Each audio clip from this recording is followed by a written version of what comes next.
खबरों की हर बड़ी अपडेट पर रहेगी हमारी पैनी नजर। तो जुड़े रहिए हमारे साथ, क्योंकि द इंडिया 24 दिखाता है खबर नहीं सच्चाई। मुख्यमंत्री देवेंद्र फडणवीस ने कहा कि प्रधानमंत्री नरेंद्र मोदी के नेतृत्व में देश ने पिछले 12 वर्षों में हर क्षेत्र में बड़ी तरक्की की है। उन्होंने रविंद्र चौहान को इस विषय पर खास पहल करने के लिए बधाई दी। उन्होंने कहा कि 12 सालों में देश में गरीबों के जीवन में बड़ा बदलाव आया है। गरीबों को गैस, बिजली, पानी और मुफ्त अनाज जैसी सुविधाएं दी गईं। भारत ने 10 सालों में 25 करोड़ लोगों को गरीबी से बाहर निकाला, जो दुनिया के लिए एक बड़ी मिसाल है। फडणवीस ने कहा कि पहले की यूपीए सरकार सिर्फ सब्सिडी देने की सोच रखती थी, लेकिन मोदी सरकार ने गरीबों को आत्मनिर्भर बनाने का काम किया। हे कॉफी टेबल बुक तयार झालं ते महाराष्ट्राचे भारतीय जनता पक्षाचे अध्यक्ष माननीय रविंद्र चव्हाण जी, मंत्री मंगल प्रभात लोढ़ा जी, मुंबईचे अध्यक्ष अमित साटम जी, आमदार निरंजन डावखरे जी, योगेश सागर जी, संजय कुटे जी, सुनील राणे जी, राजेश पांडे जी,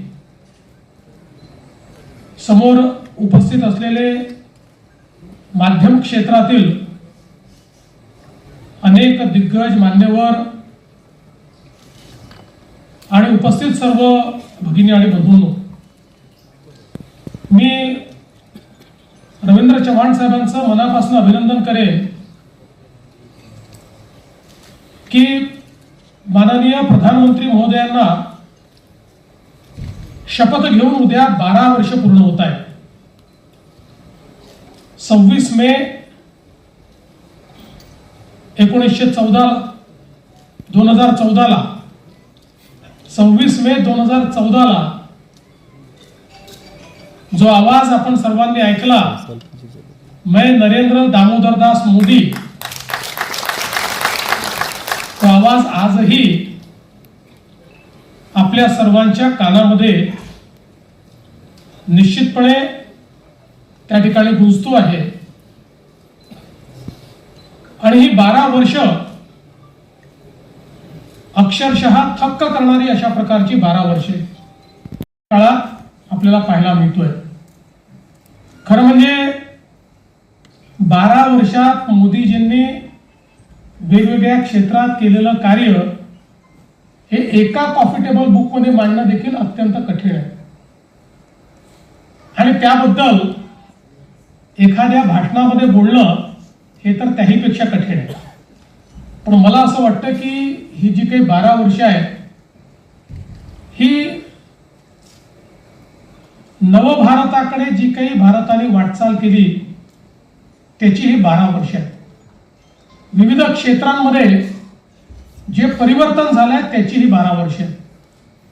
आणि या परिवर्तनामध्ये सगळ्यात महत्त्वाची वाटचाल जर आपण काही केली असेल तर या देशामध्ये मोदीजींच्या नेतृत्वात सामाजिक क्षेत्रामध्ये जे विविध कार्यक्रम झाले, मग त्यामध्ये गरीबाला घर देणं असो, गरीबाला शौचालय देणं असो, गरीबाला गॅस देणं असो, गरीब लक्षित, गरीब केंद्रित अशा प्रकारचा जो अजेंडा या ठिकाणी मोदीजींनी चालवला, त्या अजेंड्याला प्रतिसाद किंवा त्याचा परिणाम हा आपल्याला युनायटेड नेशन्सनी ज्यावेळी अहवाल प्रकाशित केला आणि या गोष्टीला मान्यता दिली की 10 वर्षांमध्ये भारताने 25 कोटी लोकांना गरिबीपासून बाहेर काढलेलं आहे,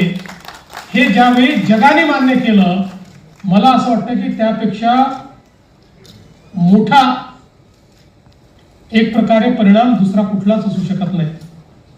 25 कोटी लोक जे गरिबी आणि एक्स्ट्रीम पॉवर्टी मध्ये होते, तीव्र गरिबीत होते, ते गरिबी रेषेच्या वर आले।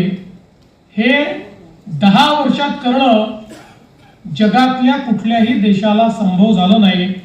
ते मोदीजींच्या गरीब कल्याणाच्या अजेंड्याने करून दाखवलं। विविध क्षेत्रांमध्ये ज्या प्रकारे मोदीजींनी या देशाचा पायवा रचला. आता याच्या पुढे सातत्याने त्याच्यावरच्या इमारतीवर मजलेच चढणार आहे. वंदे वंदे.